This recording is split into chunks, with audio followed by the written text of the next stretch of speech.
Prezadas amigas, prezados amigos, como estão todos? Esperamos encontrar todos bem, com muita disposição, para que a gente possa sempre, no nosso dia a dia, entendermos as palavras do Mestre Jesus através do seu Evangelho e colocarmos em prática para a nossa vida pessoal. Hoje nós vamos conversar no Evangelho segundo o Espiritismo, no seu capítulo 21. Haverá falsos cristos e falsos profetas. Puxa vida, será que é mesmo? Nós já vamos ver, porque nós já vamos citar aqui uma parte do Evangelho de Mateus, no seu capítulo 7, versículo 15 a 20. Guardai-vos dos falsos profetas, porque fora se disfarçam de ovelhas e por dentro são os lobos roubadores. Vós os reconheceis pelos seus frutos. Acaso podem-se colher uvas de espinheiros ou figos dos abrolhos? Assim, toda árvore que é boa produz bons frutos e toda árvore que é má produz maus frutos. Uma árvore boa não pode produzir maus frutos e uma árvore má não pode produzir bons frutos. Toda árvore que não produz bons frutos será cortada e lançada ao fogo. Vós as reconheceis pelos seus frutos. Então é uma advertência assim muito categórica de Jesus aqui sobre esses falsos profetas, sobre o que eles pregam, sobre o que eles falam. E infelizmente nós estamos vendo isso no mundo, que já aconteceu anteriormente, e está acontecendo novamente aqui, cada vez mais em maior número, Mas ele vai dizer aqui no seu item 4, mas qual é a missão dos profetas? É comum, ele vai dizer, atribuir aos profetas o dom de revelar o futuro, de maneira que a palavra profecia e predição pode ter o mesmo significado. No sentido evangélico, a palavra profeta tem um sentido mais amplo. Disse de todo enviado de Deus com a missão de instruir os homens e lhe revelar as coisas ocultas e os mistérios da vida espiritual. Um homem pode então ser profeta sem fazer profecias. Esta é a ideia dos judeus nos tempos de Jesus. Então nós vamos entender o quê? De que um profeta ou um pregador é aquele que procura pregar a verdade de Jesus através dos seus ensinamentos. Pregar a verdade não quer dizer falar e julgar essas questões, mas entender de que Jesus nos deixou lições imorredoras para o nosso desenvolvimento espiritual. Então nós temos que começar a entender de que esses falsos profetas de que Jesus nos aplica aqui são aqueles que inclusive utilizam a palavra de Jesus dentro dos contextos do Novo ou do Velho Testamento para adquirir para si próprios condições, sejam elas financeiras ou pessoais.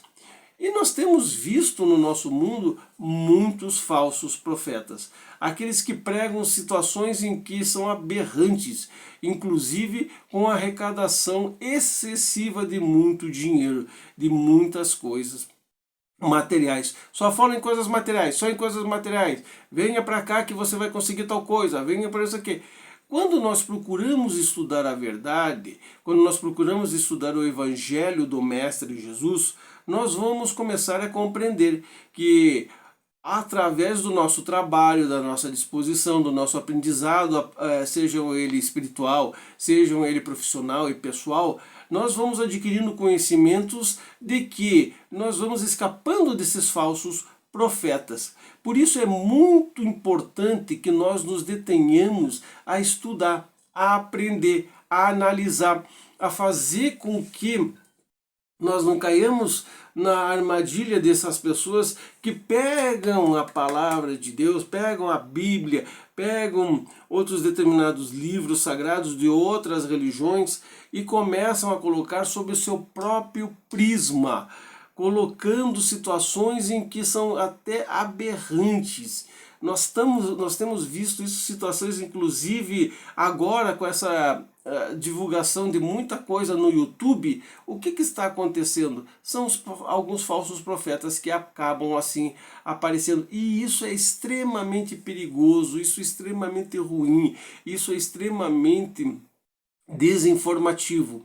Nós procuramos colocar à disposição a palavra de Jesus através do Evangelho segundo o Espiritismo, baseado também no Novo Testamento do Mestre, Ele vai dizer aqui no seu item 5, os prodígios dos falsos profetas. Surgirão falsos cristos e falsos profetas, que poderão fazer grandes prodígios e coisas surpreendentes para enganar os escolhidos. Essas palavras alertam para o verdadeiro sentido da palavra prodígio. No sentido teológico, os prodígios, os milagres são fenômenos excepcionais fora da lei da natureza. Essas leis, sendo obra unicamente de Deus, são passíveis de serem modificadas, sem dúvida, se Ele o quiser. Só Deus pode mudar a ordem da natureza, só Deus pode mudar as coisas da natureza, e não o ser humano fazer prodígios inimagináveis de que vão conseguir tal coisa e tal isso. Notem que, infelizmente, nós temos tido muitas pregações assim, de só, como nós falamos aqui no começo, só adquirir coisas materiais e não entendimento das coisas espirituais. Dentro da doutrina espírita nós procuramos enfatizar das leis de causa e efeito, das leis do pensamento, das leis que o próprio Cristo nos deixou, das leis da caridade, das leis da ajuda. Tudo isso faz parte da doutrina espírita. Nós não enfatizamos que você não deva ter as coisas materiais, mas nós enfatizamos de que procure as coisas espirituais, porque foi o próprio Cristo que nos ensinou.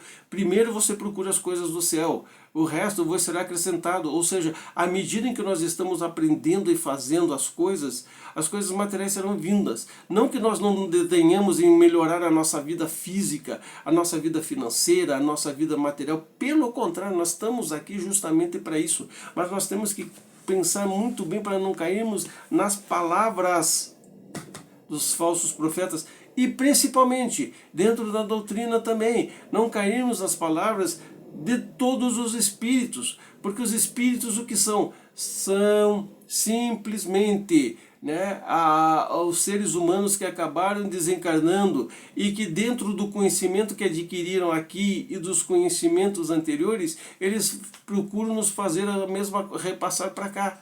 Então, nem todos os espíritos Kardec aqui nos coloca, nem todos os fenômenos espíritas, eles são confiáveis. Por isso que a doutrina espírita é uma doutrina que pratica e que analisa todos os fatores, os trabalhos de mediunidade, os trabalhos com os médiuns, as mensagens espíritas, elas são categoricamente analisadas a fundo para que a gente também não caia nos falsos profetas que estão no mundo espiritual. Olha o que ele diz aqui: não acrediteis em todos os espíritos, meus bens amados, não acrediteis em todos os espíritos, mas provai que são espíritos de Deus, pois muitos falsos profetas se têm levantado no mundo. Isso não foi Kardec que disse, está no livro de João, na primeira epístola, no seu capítulo 4, versículo 1. Os fenômenos espíritas, longe de confirmar os falsos cristos e os falsos profetas, como algumas pessoas gostam de dizer, vem ao contrário, dar-lhes o golpe mortal. Não peçais ao espiritismo milagres nem prodígios, pois ele declara formalmente que não os produz. Então, a doutrina espírita, ela não produz milagres, mas ela produz que você tenha conhecimento, ela produz que você analise, que você trabalhe, que você estude, que você faça essa análise dos falsos profetas, tanto encarnados quanto desencarnados. Nós não podemos acreditar em tudo. Nós temos o nosso livre-arbítrio, nós temos as nossas razões, nós temos tudo para que a gente possa fazer uma análise profunda, uma análise daquilo que está nos revelando. Então, acreditarmos que todos os espíritos querem o nosso bem, nós estamos muito longe disso. É claro que eles fazem o possível para nos ajudar, mas nós temos que começar a acreditar também de que nem todos, mesmo no mundo espiritual, querem o nosso bem.